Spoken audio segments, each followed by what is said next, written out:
40 ans en arrière, le cégep, ça avait juste quelques années, c'était les débuts. Le DEC professionnel, tu sortais, tu étais technicien. Mais il y avait ce vide, et c'est ce que l'école allait combler. Moi, j'étais à l'Université de Sherbrooke. Puis il y a Marius Dufault, qui n'est pas ici aujourd'hui, un des premiers diplômés. Il me dit, t'es pas tanné d'être assis sur le banc d'école, pas faire grand-chose. Moi, je commence à l'ETS. Fait que j'ai quitté Sherbrooke pour m'en aller en dedans de 2 semaines à l'ETS.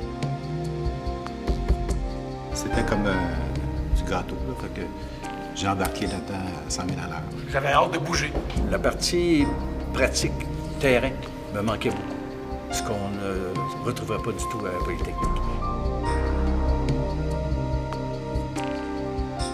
J'ai choisi l'ETS parce que ça me donnait un bac en 2 ans et demi.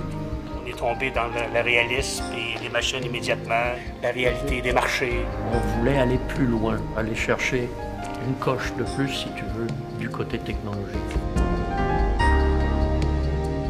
C'était une nouvelle école, donc personne ne savait qu'est-ce que c'était non plus. Bien sûr qu'il y avait des obstacles. À l'époque, ce qui se discutait, c'est si on allait être reconnu par l'ordre des ingénieurs.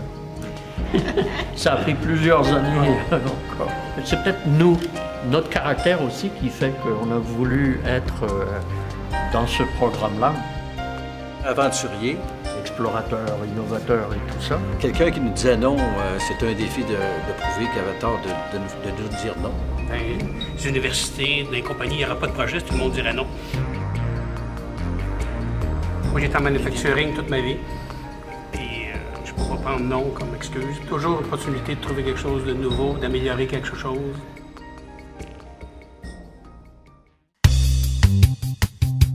On était les premiers.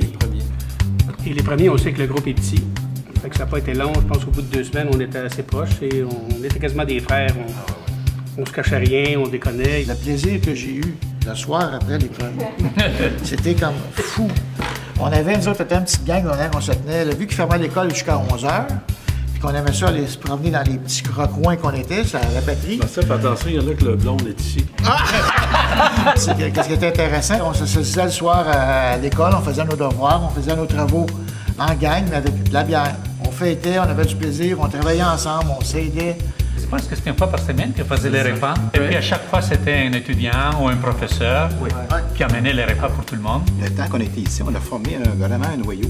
Un groupe peut-être de 10-15 ensemble. C'est ça qui a fait qu'on a eu un esprit d'équipe et que ça fonctionne. Il y avait plus d'administrateurs que d'étudiants à l'époque.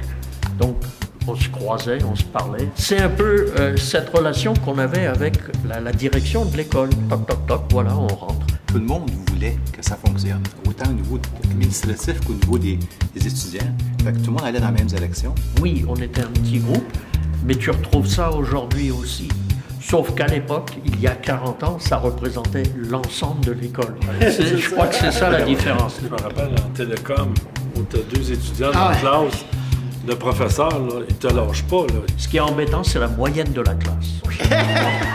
Quand il vous fait le truc, moi, j'ai jamais été à la moyenne de la classe, j'étais toujours un peu au-dessus. Et là, j'étais à la moyenne de la classe. Et j'arrivais pas à comprendre. Et après, à un moment donné, je me suis dit, un instant, je suis le seul étudiant. Il faut souligner le travail de M. Letendre, qui avait décelé qu'il y avait un manque dans l'industrie d'avoir des ingénieurs plus pratiques.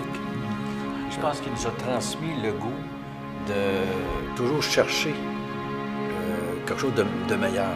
Son bébé, qui avait M. Letendre d'avoir créé l'ETS, c'était un rêve. Il y avait un aboutissement. Il nous a transmis ça dans le sens, dans notre travail qu'on a fait dans nos vies. On ne va pas rester dans les sentiers battus. Il y a un défi, parfait, on change à gauche. P.A. Dagneau puis Galopin, là, ces gens-là, c'était nos premiers profs, là. Des coachs extraordinaires. Là. Tu pouvais t'asseoir avec ces gens-là puis parler de famille pendant 30 minutes, puis jamais on se sentait de trop. Là. M. Wolski, notre professeur en électricité, nous avait conté un peu les atrocités de la guerre qu'il avait vécues évidemment en Europe. Ça m'avait beaucoup impressionné, l'aspect humain, comment la guerre l'avait transformé. Salvador est une blessure profonde. C'était vraiment une proximité vraiment là, choyée qu'on a eue avec nos profs. Ça fait partie de la vie. Devenir un bon ingénieur, c'est la vie complète. Et connaître les aléas des autres, je pense que ça fait partie de la construction d'un individu.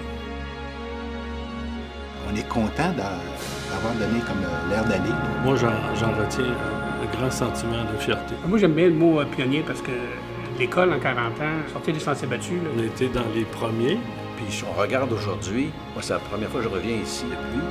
Voir le cheminement qui a été fait, c'est fantastique. Et on a une fierté de pouvoir avoir fait un petit bout de chemin, débroussailler un peu le chemin et de démontrer les qualités d'homme qu'on est. C'est un grand succès. Si on passe de 15 étudiants au nombre d'étudiants qu'il y a maintenant ici. La plupart des expositions qu'on voit techniques, là, on voit tout le temps le mot ETS quelque part. Les gens qui suivent prennent des places dans l'industrie. On voit qu'ils veulent beaucoup. Ils vont chercher des sommités dans différents domaines. On vient de te montrer quelque chose, mais tu es au courant que ça a changé hier, puis c'est tout nouveau. Et on est déjà ouvert à ça. Fait que quand les gens arrivent dans l'industrie, il y a toutes sortes de milestones, c'est compliqué. Ils ne sont pas perdus là-dedans. Bon, j'attaque quoi en premier, là? On a eu cette structure-là. C'est le hands-on et l'innovation devant les défis. L'ETS nous a amenés là.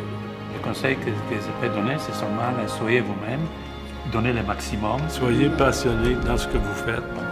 Et puis ça va aller tout seul. Aimer ce que tu apprends, de le développer et de se nourrir de ça pour toujours aimer ce que tu fais et ce que tu accomplis.